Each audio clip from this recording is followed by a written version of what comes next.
Anytime we observe a phenomenon in the world around us and we ask a question to try and understand what's going on, we take note of what things are changing and what things are not changing.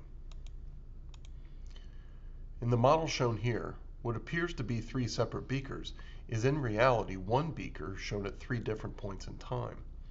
If we look at all of the information that is provided, we can pick out that the temperature is changing, but there's something else changing too. It's the composition of the liquid that's in the beaker. What's not changing is the room pressure and also the volume of the liquid.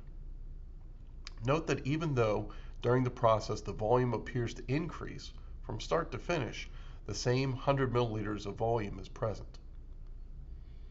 If multiple trials are run, then we can begin to understand which variable was being changed on purpose and which variable changed as a result.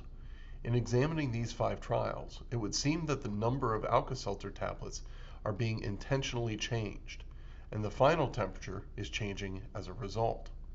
It's natural for a human when choosing variations to pick regular, predictable increments.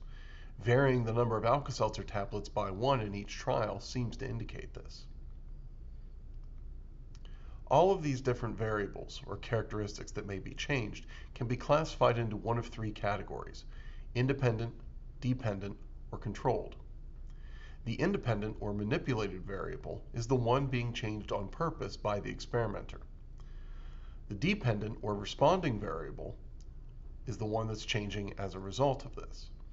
The controlled variable or variables are the ones that are by design meant to stay constant and unchanging. In the example, the number of Alka-Seltzer tablets would be the independent variable. The final temperature would be the dependent variable, and the room pressure and volume would be the controlled variables. Notice that the variables consist of 2 parts. Think of it as like an adjective and a noun. The independent variable isn't just Alka-Seltzer tablets, it's the number of Alka-Seltzer tablets, right? Whereas the dependent variable isn't just temperature, it's the final temperature.